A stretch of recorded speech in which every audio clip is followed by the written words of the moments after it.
우리는 성경을 읽으면서 많은 은혜를 받습니다. 그리고 한편으로는 정말 성경의 내용을 다 믿을 수 있을까라는 생각을 가지기도 합니다. 왜냐하면 성경에는 수많은 기적들이 나타나기 때문입니다. 하나님이 말씀으로 천지를 창조했다. 부터 시작해서 백세대한 아브라함이 아들을 낳는 것, 그리고 만나와 메추라기가 내리는 것, 또 반석에서 물이 터져나와서 이스라엘 백성들이 다 먹을 수 있는 것, 또 예수님께서 물 위를 걷는 것, 오병이의 기적, 또 죽은 지 나흘 만에 나사로가 살아나는 것, 그리고 예수님께서 죽은 지 3일 만에 무덤을 깨치시고 부활하시고 승천하신 것. 성경에는 수많은 기적들이 나옵니다. 그래서 많은 사람들이 성경을 읽으면서도 성경을 믿지 못하는 겁니다. 그래서 이런 사람들은 성경에 나오는 기적들을 다 빼려는 시도를 합니다. 왜냐하면 성경에 나오는 기적을 믿지 못하기 때문입니다.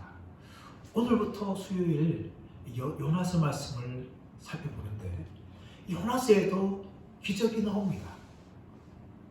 요나가 바다에 빠졌는데 큰 물고기가 요나를 먹었습니다. 그리고 요나는 그 물고기 속에서 3일 주야를 살아서 생존합니다. 우리 이것을 보면서 어떻게 큰 물고기, 얼마나 커야 살아먹을 수 있을까? 고래일까? 대왕고래일까? 얼마나 큰 물고기가 생존할 수 있을까? 또 사람이 물고기 뱃속에 들어갔어. 어떻게 1시간도 아니고 3일 동안 죽지 않고 그곳에서 살 수 있을까? 이런 요나의 이야기 중에서 나오는 기적들을 믿을 수 있을까? 그런 생각을 하기도 합니다. 그런데 여러분, 우리가 천지를 창조하신 하나님을 믿는다면 하나님이 요나를 삼킬 만한 큰 물고기를 준비하는 것을 믿을 수 있을 줄 믿습니다. 이것은 믿음의 문제예요.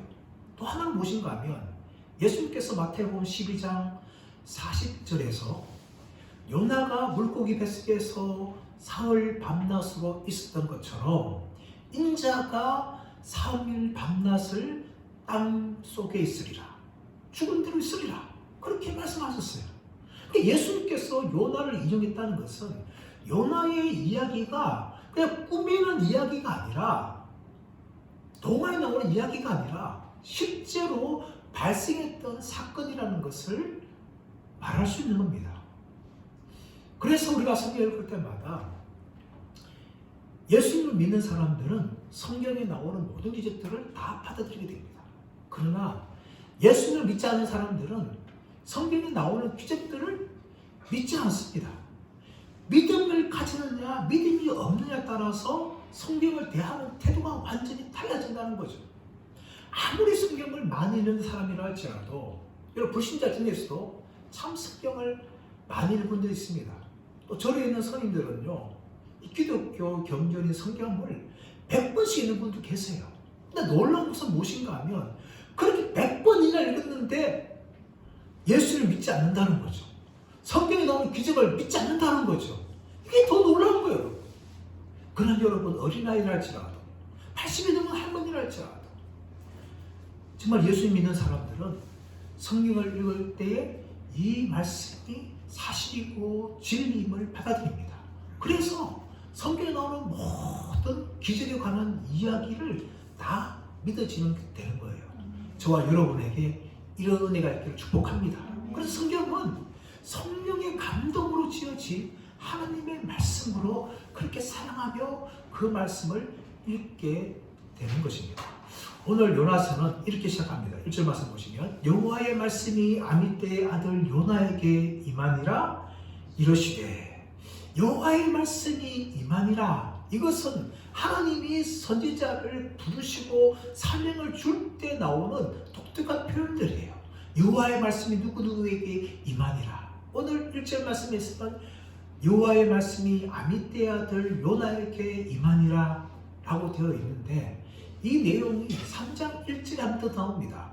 여호와의 말씀이 두 번째로 아미떼의 아들 요나에게 임하니라. 1.1절에서는 첫 번째 임하기 때문에 그냥 임하니라 라고 되어 있지만, 3장 1절에서는 친절하게 두 번째 임하기 때문에 두 번째 여호와의 말씀이 임하니라 라고 구체적으로 그렇게 이야기합니다.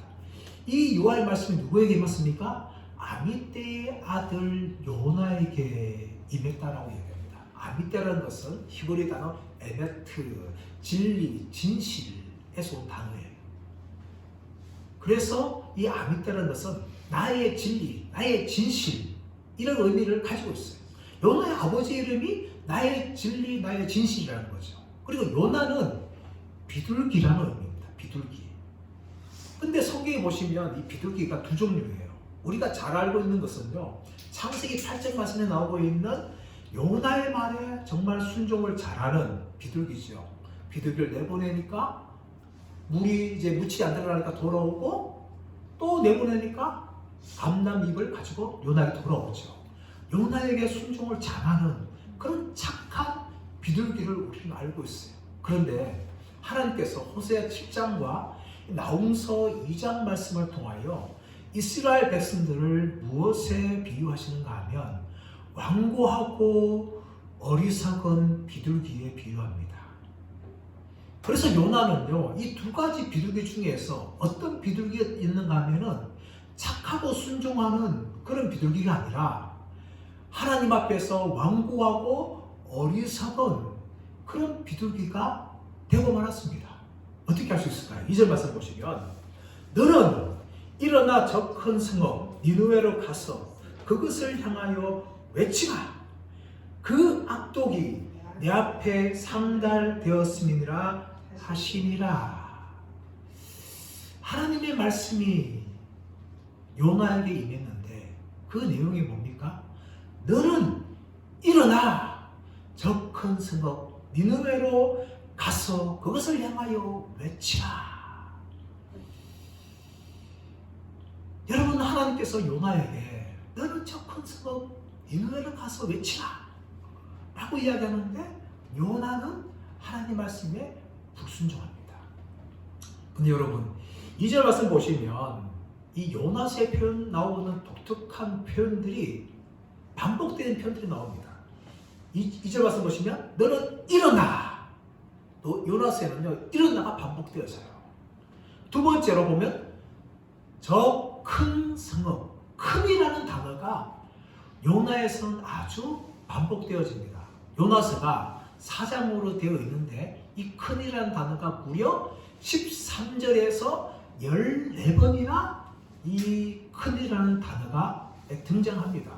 이 큰이라는 것은 히브리 단어 가돌이라는 형용사인데, 이 요나를 설명할 때 이 큰이라는 단어가 무려 14번이나 등장하고, 또 이어서 말씀 나오고 있는 그 악독이 내 앞에 상달되었음이라 할 때 그 악독, 재앙이라는 단어도 무려 9번이나 요나서에 등장합니다. 그래서 우리가 요나서를 읽을 때에 이 큰이라는 단어, 그리고 악독이라는 단어를 우리는 유념해서 보아야 됩니다. 자, 그런데 이 니느웨를 설명할 때의 특징이 무엇인가 하면 큰 성읍이라고 이야기합니다. 이 니느웨는 이 아시리아라는 그 당시의 최강대국이었던 이 아시리아의 주요 도시였어요. 주요 도시로서 이것은 주전 4500년경에 설립이 되었고, 메디와 바벨론에게 멸망되기 전에 무려 150년 동안 세계적인 도시로서 영광을 누렸던 도시였습니다. 그리고 무려 직경으로 13km나 되는 그런 큰 도시로서 지금의 이라크의 수도 바그다드로부터 북쪽으로 350km 정도 떨어진 이 당시에 아주 큰 국제적이고 세계되신 도시였습니다. 그런데 하나님께서 니느웨를 가서 그것을 전하라, 하나님의 말씀을 전하라는 거죠. 이것이 날 구체적으로 나오는데, 하나님께서 요나에게 주신 사명은요, 사실 다른 선지자와 조금 구별되어집니다. 다른 선지자들에게는 이스라엘 향하여서 열방이 어떻게 심판받을지에 대해서, 열방의 운명에 대해서 예언을 하게 하셨는데, 요나에게는 요나로 하여금 직접 가서 말씀을 전하라 라고 명령한 거예요. 그래서 요나는요, 다른 선지자와 다른 독특한 그런 사명을 받았던 사람이었습니다. 요나 당시에 요나만 사역한 것이 아니라 호세아와 아모스도 사역을 하였습니다. 그런데 이 호세아와 아모스는요, 여로보암 왕에 대해서 그 여로보암의 불신앙과 불충성에 대해서 비난하고 책망하는 그런 예언을 하였습니다. 그런데 요나는요, 이 여로보암 왕, 구체적으로 말하면 여로보암 2세 때에 요나도 예언을 하는데, 요나는 이 여로보암의 이 군사적인 정책을 지지하면서 여로보암이 아람과 싸워서 승리할 뿐만 아니라 솔로몬의 영광을 회복하게 될 것이다 라는 것을 선포하였습니다. 열왕기하 14장 25절 말씀 가보시면, 이스라엘의 하나님 여호와께서 그의 종 가드 헤벨 아미떼의 아들 선지자 요나를 통하여 하신 말씀과 같이 여로보암이 이스라엘 영토를 회복하되 하맛 어귀에서부터 아라바 바다까지 하였으니 라고 이야기합니다. 요나는 여로보암 2세 때 사역을 했던 사람인데, 요나가 예언을 하였어요. 그것이 무엇인가 하면 여로보암 2세를 통하여서 솔로몬의 시대에 때만큼 영토를 회복하게 될 것이다. 그렇게 이 요나가 예언을 하였습니다. 그런데 이런 요나는요, 굉장히 자신의 나라였던 북이스라엘을 굉장히 사랑했어요. 민족적인 선지자가 바로 이 요나였어요. 그런데 하나님께서는요, 이 요나에게 무슨 말씀하는가 하면, 저 큰 성읍 니느웨에 가서 그것을 전하라 그렇게 말한 거예요. 그런데 요나는 이런 말씀을 들었지만은, 요나는 하나님의 말씀에 불순종하고 오히려 다시스로 그렇게 도망을 가려고 합니다. 왜 요나가 이 하나님의 말씀에 불순종하여서 니느웨를 가지 않고 다시스로 가려고 했는가? 여기에 대해서 사실 학자들은 많은 이야기를 하지만, 요나에게 적어도 니느웨라는 도시는요, 원수 같은 그런 곳이었어요. 오늘 2절 말씀 보시면 니느웨의 죄악을 이야기하면서 그 악독이 나에게 상달되었다, 내 앞에 상달되었다 라고 이야기합니다. 그러니까 니느웨를 설명할 때에 그 악독이 하나님 앞에 상달된 만큼 이 죄가 많았던 도시였어요. 그래서 니느웨에게 있어서 요나는요, 유대인들에게 말하면 이 나치의 중심 도시에 가서 말씀을 전하라, 아니면 우리 대한민국 사람 같은 경우는 일본 도쿄에 가서 말씀을 전하라, 그 정도로 다가왔다는 것이죠. 그래서 요나는 그 너무나 싫은 거예요. 그래서 니느웨로 가지 않습니다. 그뿐만 아니라 요나보다 좀 앞서 사역했던 나홈이라는 선지자는 오래전에 하나님께서 니느웨를 심판하실 것이다 그런 말씀하셨어요. 그렇다면 하나님께서 요나에게 니느웨를 하라는 말씀은 이전에 하나님의 말씀과 전혀 다르고, 또 민족주의자인 요나에게 받아들일 수 없는 그런 말씀이에요. 근데 불구하고 하나님께서는 요나에게 너는 니느웨를 가서 그것을 전하라. 왜냐하면 그 악독이 네 앞에 상달되었다 라고 이야기합니다. 그 악독이 하나님 앞에 상달되었다는 것은 창세기 18장 말씀 가보시면, 하나님이 천사들 보낼 때에 소돔과 고모라의 죄악이 너무나 커서 그 부르짖음이 내게 들렸도다 하는 표현과 똑같아요. 그래서 이 니느웨 땅에 있었던 그 악독이 무엇인가 라고 보았을 때에 이 소돔과 고모라처럼 그런 향락도시, 음란의 도시일 수 있습니다. 국제적인 도시이기 때문에. 또 한편으로는 이 악독이라는 것은 이 니느웨의 잔인함과 관련되어 있습니다. 그리고 세계적인 이 강대국들이 참 많았는데, 그 당시에 아시리아는요, 가장 악한 도시였어요. 가장 잔인한 그런 국가였습니다. 왜냐하면 이 아시리아는 나라를 정복할 때에 그 국민들을 너무나 심하게 핍박했어요. 입술을 뜯어냈습니다. 그리고 혀를 뿜어버렸어요. 손목을 잘라버렸어요. 사람들이 목을 쳐가지고 전신했습니다. 그뿐만 아니라 그 사람을 죽었던 그 목을 쳐가지고 장대에 매달아가지고 가족이나 형제들이나 아니면 친구들에게 그 장대에 메고 시내를 활보했어요. 곳곳에 죽은 사람들을 전시하였습니다. 그뿐만 아니라 사람을 잡으면요, 발을 다 쳐내고 또 손목 하나 쳐버립니다. 나머지 한 손목을 놔둬가지고 자기 손을 잡아서 흔들어 버려요. 조롱하는 거예요. 그만큼 이 아시리아의 만행은 너무나 잔인합니다. 세계를 정복하면, 나라를 정복하면요, 자기들이 저질렀던 그 만행들을 다 필수에 기록하였어요. 그만큼 이 아시리아는 너무나 잔인한 그런 나라였습니다. 그러므로 하나님께서는 이 니느웨의 악독이 내 앞에 상달되었다. 너는 그래서 그 니느웨를 가서 그것을 전하라. 그렇게 하나님이 말씀하시죠. 그러나 민족주의자고 니느웨가 멸망하기를 간절히 바랬던 요나는 하나님의 말씀에 불순종합니다. 3절 말씀 볼까요? 그러나 요나가 여호와의 얼굴을 피하려고 일어나 다시스로 도망하려 하여 욥바로 내려갔더니 마침 다시스로 가는 배를 만난지라 여호와의 얼굴을 피하여 그들과 함께 다시스로 가려고 배삭스를 주고 배에 올랐더라. 그러나 요나는 여호와의 얼굴을 피하려고 일어났어요. 2절 말씀에 하나님께서 너는 일어나 저 큰 성읍에 가서 외치라 이야기했는데 3절 말씀 보니까 요나가 일어났는데 그 이유가 무엇인가 하면 여호와의 얼굴을 피하려고 달성을 가기 위해서 일어났던 것입니다. 요나의 불순종인 것이죠. 여호와의 얼굴을 피하였다는 것은 하나님께 적극적으로 불순종하는 표현입니다. 여호와 앞에 거하여서 그분의 말씀을 들어야 되는 이 선지자 요나가 오히려 여호와의 얼굴을 피하려고 일어나서 다시스로 가기 위해서 욥바로 내려갔습니다. 그런데 마침 다시스로 가는 배를 만난 겁니다. 여러분, 왜 요나가 다시스로 도망가려고 했을까요? 이 다시스는요, 위치로 봤을 때에 니느웨와 정반대의 위치에 있는 도시입니다. 근데 사실 학자들도 이 도시가 정확하게 어떤 도시냐를 알 수가 없어요.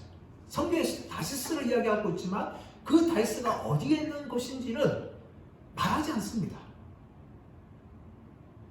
요나는 다시스로 가려고 했는데 이 다시스에 대해서 학자들은 대체적으로는 카르타고가 점령했던 식민지 만들었던 스페인의 남부 도시인 타르테수스라고 짐작을 합니다. 그런데 정확히 알지 못해. 성경에서는 이 다시스에 대해서 굉장히 보화가 많고 귀한 것이 많은 도시, 그렇게 설명을 합니다. 그래서 대충 우리가 추측하기로는 이 다시스는 굉장히 번성한 도시고 부귀영화가 많은 도시라는 것을 우리가 알 수 있어요. 그런데 공교롭게도 이 다시스는 이스라엘로부터 무려 3,000km가 떨어진 곳이에요. 아주 먼 도시죠. 니느웨까지는 900km인데 다시스까지는 무려 3,000km예요. 그런데 굳이 요나는 여호와의 얼굴을 피하기 위해서 다시스로 도망가려고 한 거죠. 아주 멀리 도망가고 싶어 그랬어요. 그런데 이거 다시스로 도망가기 위해서 욥바로 내려갔는데 마침 다시스로 가는 배를 만난 겁니다. 이건 굉장한 겁니다. 왜냐하면 지금이야 우리가 뭐 KTX를 타든지 뭐 배를 타든지 그러든 간에 이미 다 인터넷 보면은 그 시간표가 다 나와요. KTX의 표가 지금 기차 시간이 언제인지 배 타는 시간이 언제인지 다 알고 가기 때문에 예약을 하고 며칠 전부터 몇 달 전부터 예약을 해서 그 시간에 가기만 하면 그 배가 거기 있고 기차가 거기 옵니다. 그런데 고대 당시에 이 요나 당시에 항해하는 배들은요 기약이 없습니다. 항해를 하는데 혹시라도 풍랑을 만나서 자초될 수도 있고 또 해적들을 만나서 몇 달을 오지 못할 수가 있어요. 그래서 다시스를 가는 배를 찾으면은 역바로 내려갔지만 몇 달을 기다려야 될 수도 있고 며칠을 기다릴 수 있어야 되는데 그런데 공교롭게도 내려가자마자 마침 다시스로 가는 배를 만난 겁니다. 요나에게서 이것은 무엇을 말합니까? 이게 웬일이냐? 나는 지금 얼마든지 하나님을 피할 수 있다. 그렇게 생각하고 다시스로 도망가기 위해서 그 다시스를 가는 배에 삭슬 주고 그 배에 올라탄 겁니다. 사랑하는 여러분, 우리가 이 땅의 삶을 살아가면서 하나님의 뜻을 알려고 할 때에 그 뜻을 분별할 수 있는 방법 중에 하나가 무엇인가 하면 환경입니다. 환경이 잘 열릴 때에 우리는 대부분 그게 다 하나님의 뜻이라고 그렇게 받아들입니다. 그러나 여러분, 환경이 잘 열린다고 해서 모든 것이 다 하나님의 뜻이 아닙니다. 우리가 죄를 짓거나 불순종하려고 해도 환경이 잘 열릴 때가 있어요.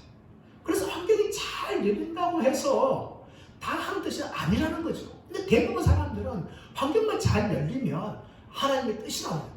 내가 하면 다 기뻐하신다. 아닙니다, 여러분. 요나도 지금 하나님 말씀에 불순종하려고 하는데 환경이 잘 열렸어요. 다시 도망가는 게 하나님 뜻입니까? 아닙니다, 여러분. 하나님 뜻은 요나가 니느웨 가서 말씀을 전하는 뜻이었어요. 그런데 다시 도망가는데 환경이 잘 열린 거예요, 여러분. 반대로 여러분, 우리가 살아가면서 환경이 잘 열리지 않는다 할지라도 얼마든지 하나님의 뜻일 수 있습니다.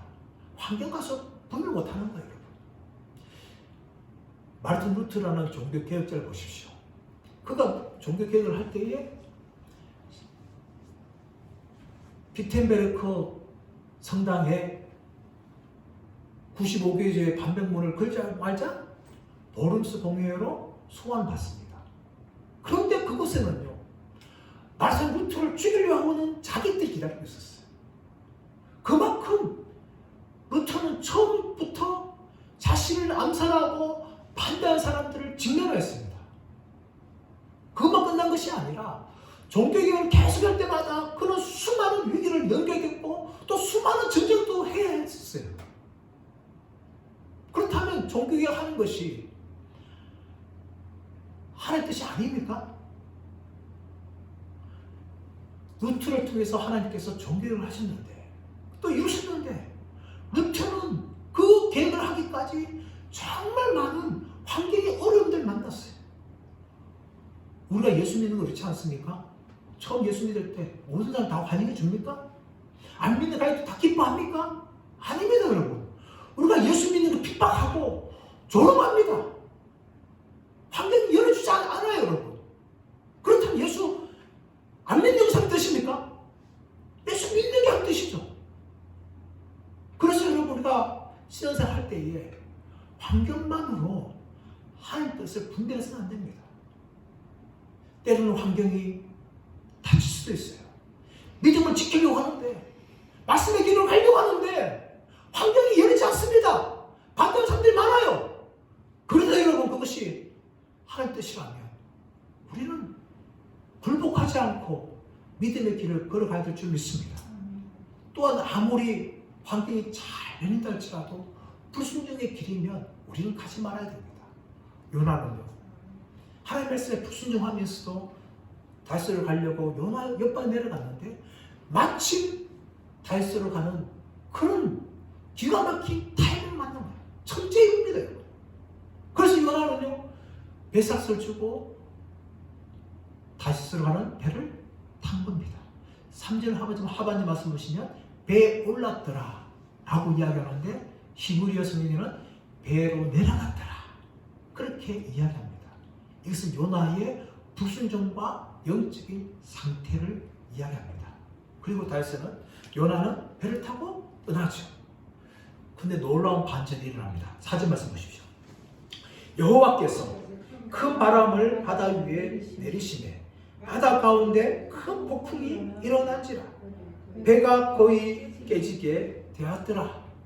요나가 배를 타고 얼마 한지 모르겠어요. 근데 4절은 처음에 어떻게 시작합니까? 여호와께서 라고 시작합니다. 요나가 배를 타고 하나님을 피하여 도망가고 있는데 4절 처음에 여호와께서 라고 이야기합니다. 여러분, 이것은 무엇을 말할까요? 요나가 하나님 말씀에 불순종하여서 다윗으로 가고 배를 타고 도망가는 이 모든 것들을요, 하나님이 다 알고 계시고 다 보고 계시다는 것입니다. 요나는 하나님 얼굴을 피하기 위해서 다윗으로 가기만 하면 무려 이스라엘에서 3,000km 얼마나 먼 곳이에요. 거기서 도망가기만 하면 하나님께로부터 피할 수 있고 숨을 수 있을 것이다 라고 생각해서 배 탈 때부터 배 깊숙이로 내려간 거예요. 하나님께 피하기 위해서 배를 타고 도망갑니다. 그러나 하나님께서 이 요나의 일거수일투족을 다 보고 계십니다. 여러분, 하나님은 어떤 분이십니까? 하나님은 우리의 모든 것을 다 알고 계시고 다 보고 계신 분입니다. 그러므로 시편 137편에서 이렇게 말하고 있죠. 139편 7절 8절 말씀 보시면 내가 주의 영을 떠나 어디로 가며 주의 앞에서 어디로 피하리까? 내가 하늘에 올라갈지라도 거기 계시며 서울의 내 자리를 펼치라도 거기 계시나이다. 시편 기자는 139편에서 무슨 말합니까? 내가 주의 영을 피하여 어디로 가리까? 내가 주의 앞에서 어디로 피하리까? 내가 하늘에 올라갈지라도 서울에 머물지라도 주님께서 거기 계시나이다. 그렇게 이야기하는 겁니다. 그러나 요나는요, 그것을 몰랐어요. 하나님 피하기 위해서 다윗으로 가는 배를 타고 배 깊숙이 숨어서 배를 타고 도망가기만 하면 하나님 나를 모를 것이다, 얼마든지 피할 수 있을 것이다 라고 생각했는데 하나님이 아셨죠. 어떻게 하십니까? 큰 바람을 내리셨다. 여기에서도 큰이라는 단어가 반복되어집니다. 하나님께서는요, 큰 바람을 내리셨어요. 이 내리시다는 표현이 기가 막힌 표현이 무엇인가 하면 이 한글은 좀 약한 번역이에요. 내리시다는 것이 아니라 하나님이 던지셨다는 거예요. 던지셨다. 하나님이 큰 바람을, 이 요나가 탄 배가 얼마나 큰 배겠어요. 이 다시스로 무려 1년 가까이 항해할 수 있는 그런 큰 배예요. 그 큰 배지마도 바람에서 깨어질 만큼 아주 큰 그런 바람을 하나님이 바다 가운데 던진 거예요, 여러분. 그러자 이 큰 바람이 어떻게 합니까? 큰 폭풍을 일으켜가지고 요나가 탄 배가 완전히 깨어질 상황에 빠지게 한 겁니다. 우리는 여기서 그러면 아이러니를 발견하게 되어집니다. 그것은 무엇인가 하면 하나님에 의해서 모든 것 다 순종합니다. 큰 바람도 순종하고 또한 배도 바다도 순종하고, 그리고 이 큰 바람과 바다에 의해서 배도 순종해서 깨어지게 되어지는 거죠. 근데 누구만 불순종하고 있어요? 요나만 불순종합니다. 요나만 지금 불순종하고 있어요. 하나님에 의해서 다 모든 것이 다 순종하는데 요나만 불순종합니다. 그래서 이 요나 때문에 지금 배가 깨어질 상황에 이렇게 되어집니다. 배가 깨어질 상황이 이러니까 선원들이 어떻게 합니까? 5절 말씀 보십시오. 사공들이 두려워하여 각각 자기의 신을 부르고 또 배를 가볍게 하려고 그 가운데 물건들을 바다에 던집니다. 그러나 요나는 배 밑층에 내려가서 누워 깊이 잠이 든지라.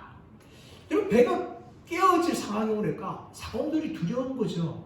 아마 이 사람들은 평생에 이만큼 큰 바람을 경험하지 못했을 겁니다. 왜냐하면 이 바람은 하나님이 내리신 거죠. 하나님이 던지신 거예요. 그래서 일반적인 자연재해가 아닙니다. 이 자신들이 경험하기에 정말 배가 깨어질 상황이 오니까 이 사람들 마음 가운데 두려움이 찾아온 거죠. 두려움이 찾아오니까 어떻게 합니까?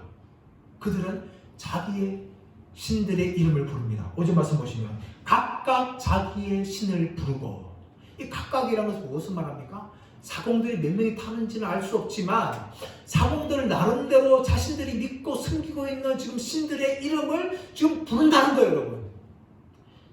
그래서 이 사공들은 아주 종교적인 사람이라면 알 수 있습니다. 물론 종교적인 사람이 아니라 할지라도 사람은 위기가 찾아오면요, 무엇인가 의지할 대상을 찾고 불신자들이라도 하나님의 이름을 부릅니다. 근데 이 사공들은요, 하나님의 이름을 부르는 것이 아니라 자기들의 신을 부른다는 거예요. 이 나름대로 이 사공들이 신앙을 가지고 있는데 하나님이 아닌 우상들의 이름을 그들은 불렀다는 거예요. 근데 그 결과 어떻게 되었습니까? 그 신들이 이 사공들을 구원해줘서 안전하게 된 것이 아닙니다. 오히려 더 위기 가운데 빠지게 된 거죠. 마치 열왕기상 18절 말씀 가보시면 갈멜산 산에서 이 바알의 이 제사장들이 처음에는 바알의 이름을 부르다가 아니면 춤을 추다가 그것도 안 되니까 자신들의 몸을 자해하면서 바알이여 불을 내려주소서 라고 외치지만 바알은 전혀 응답하지 않았습니다. 그와 같이 이 사공들이 지금 두려움 가운데 자신들의 신들의 이름을 부르죠. 그러나 그 신들은 모두 다 우상이기 때문에 어떤 반응도 하지 않고 이 사공들을 전혀 구해줄 수가 없었습니다. 그래서 사공들이 어떻게 합니까? 배에 있는 물건들을 버리기 시작합니다. 배가 무거워져서 침몰할까 싶어가지고 배에 있는 모든 물건들을 버렸어요. 이 달스로 가는 배는요, 달스가 아주 이 보화가 넘치는 이 도시이기 때문에 이 배는 어마어마한 보화들이 실려 있었을 거예요. 또 기아부터 실려 있을 것입니다. 그런데 그 물건들을 버렸어요. 너무나 아까운 것들 버렸어요. 그뿐만 아니라 그래서 버리게 되어지면요, 자신들이 배가 도착하더라도 자신들이 운반해야 될 짐들을 잃어버렸기 때문에 자신들이 받을 수 있는 보수도 잃어버린 거예요, 여러분. 근데 이 상황에서 중요한 것은 그것이 아니죠, 여러분. 지금 자기들이 지금 배에 침몰해서 죽을 상황이에요. 이 죽을 상황에 아무리 금과 은과 다이아몬드 같은 보화가 있으면 뭐합니까? 아무 소용이 없는 거죠. 이것이 죽음 앞에 있는 인간들의 반응입니다. 자신이 죽음과 거리가 멀고 젊고 건강할 때는요, 이 땅에 더 가지려고 그렇게 몸부림칩니다. 그것을 위해서 살아갑니다. 많이 모읍니다. 그건 전부인 줄 알아요, 여러분. 그런가 자신들이 죽음 앞에 설 때에 후회한 게 뭡니까? 내가 왜 이렇게 살았나? 내가 좀 더 사람들을 사랑하면서 살지 못했을까? 내가 좀 더 이웃들과 행복하게 살지 못했을까? 내가 왜 이렇게 바닥바닥거리면서 더 몰려 살았을까? 그 사람들이 후회하는 거죠. 사람들이 지금 죽음 앞에 직면하니까 배 위에 있는 그 금과 은과 다이아몬드 그 보화들이 아무 소용이 없었다는 것입니다. 또 자신들이 받아야 될 돈도 소용이 없었다는 거예요. 그러면 뭐합니까? 이제 배가 깨어져서 죽을 지경이 있는데 사공들은 그렇게 그 모든 다 버리면서 노력하였지만 요나의 반응은 전혀 다릅니다. 5절 하반절 말씀 보시면 그러나 요나는 배 밑층에 내려가서 누워 깊이 잠이 든지라 라고 이야기합니다. 지금 배 위에서 지금 사공들이 살아나려고 지금 물건도 버리고 신들이 부르고 난리를 치고 있는데 요나는 그러나 배 밑층에 내려가서 잠이 든지라 라고 이야기해요. 이 사공들의 모습과 요나의 모습은 전혀 딴판입니다. 사공들이 지금 살려고 바닥바닥 치고 있는데 요나는 그냥 배 밑창에 내려가서 아무 상관하지 않고 그렇게 잠만 자고 있는 겁니다. 요나의 잠이 얼마나 깊었던지 사공들이 지금 난리치는 가운데서 아무 신경 쓰지 않고 잠을 자는 그만큼 깊은 잠입니다. 마치 창세기 2장 말씀에 하나님께서 아담을 잠들게 하셔서 갈빗대 하나를 뽑아서 하와를 만들 때 아담은 그것도 알지 못하고 깊은 잠을 잤습니다. 오늘날 말하면 하나님이 수술한 거예요. 하나님이 수술했는데 불구하고 아담은 그것을 모를 만큼 깊은 잠이 들었어요. 마치 요나가 아담처럼 그렇게 깊은 잠에 빠졌습니다. 요나는 사공들의 모든 두려움과 이 위기를 전혀 신경 쓰지 않고 그렇게 무관심 속에서 잠을 잔 겁니다. 어떻게 여러분? 요나가 이렇게 깊은 잠을 자고 있을까요? 사공들은 두려워하면서 난리치고 있는데 요나가 잠을 자는 순간에 그 배가 엄청나게 요동했을 것인데 근데 요나는 아담만큼이나 깊은 잠을 잤어요. 성경은 말하고 있지 않지만 요나는 이 상황 속에서 나는 바다에 빠져 죽어도 좋다. 그러면 니네는 가지 않아도 된다. 그런 마음 들지 않겠습니까? 요나 마음 가운데 깊은 불순종의 마음이 그를 사랑하고 있기 때문에 아마 요나는 잠을 잤을 것입니다. 아니면 너무나 피곤해서 잠을 잘 수도 있어요. 어떤 이유인지 모르지만 중요한 것은 요나는 지금 위기 상황에 대해서 사람들의 두려움과 혼란 속에서 있을 때에도 전혀 무관심했다는 겁니다. 그러자 선장이 요나를 깨웁니다. 6절 말씀 보십시오. 선장이 그에게 가서 이르되 자는 자여 어찌함이냐 일어나서 내 하나님께 구하라. 혹시 하나님이 우리를 생각하사 망하지 아니하게 하시리라 하니라. 선장이 요나를 보고 기가 찬 거죠, 여러분. 지금 사모들이 난리치고 있는데 그래서 요나를 책망하면서 어떻게 말합니까? 자는 자여 어찌함이냐 일어나서 내 하나님께 구하라. 그렇게 요나를 책망합니다. 잠을 자고 있던 요나가 이 말을 들었을 때 정신이 바짝 들었을 거예요. 왜냐하면 이 선장의 말은요 2절 말씀과 굉장히 비슷합니다. 하나님께서 너는 일어나 니느웨 가서 외치라 라고 이야기했는데 선장은 자는 자여 어찌함이냐 너는 일어나서 내 하나님께 구하라 그렇게 말하고 있는 거죠. 하나님의 말씀과 굉장히 비슷한 톤으로 말하고 있는 겁니다. 그래서 요나는요 정신이 바짝 들었을 거예요.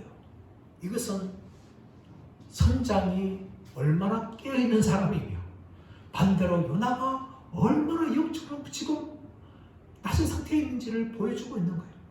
오히려 선장이 더 믿음이 좋은 것처럼 보이죠. 선장이 요나에게 말하는 것은 뭡니까? 자는 자여 너는 일어나서 내 하나님께 구하라 그렇게 이야기하고 있는데 사실 6절 말씀 나오는 하나님은 그냥 아직까지 선장은 하나님을 알지 못한 사람입니다. 요나가 어떤 사람인지 알지 못해요. 그래서 사실 번역은 내 신에게 구하라 이게 더 맞는 번역이죠. 그냥 엘로힘 그냥 일반적인 신을 이야기합니다. 근데 오늘 성경에서는 하나님 번역했는데 이 선장은 요나에게 지금 다른 선원들은 자기들이 믿고 있는 신들에게 구한 것처럼 너도 네가 믿고 있는 신에게 구하라 그렇게 요나를 향하여 책망합니다. 그러면 혹시 하나님이 우리를 생각하사 망하지 않게 하리라. 네가 믿는 그 신이 우리를 불쌍히 해서 망하지 않게 할 수도 있다 하면서 요나를 책망합니다. 여러분 이 요나에 대한 책망은요 어쩌면 한국교회와 좁게는 저와 여러분들을 향한 책망일 수 있습니다.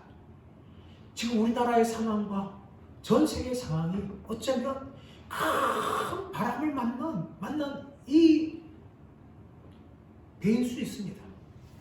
그렇다고 있어요. 전 세계에 지금 전쟁이 일어나고 있고 가까운 일본은 또 계속해서 지진이 일어나고 있고 수많은 재앙들이 곳곳에 일어나고 있습니다. 또 우리나라만 하더라도 지금 수많은 사람들이 자살하고 있고 자영업자들이 위기에 처해 있고 부동산 대출을 해서 엮어놓은 사람들이나 또 건설업자들이 부도위기 가운데 있고 청년들이 희망을 잃고 있고 또 이 추위에 또 많은 독거노인들이 힘들어하고 있는 가운데 있습니다. 또 저 북한 땅에는 김정은 정권의 압박에 의해서 수많은 사람들이 정치적으로 압박받고 있습니다.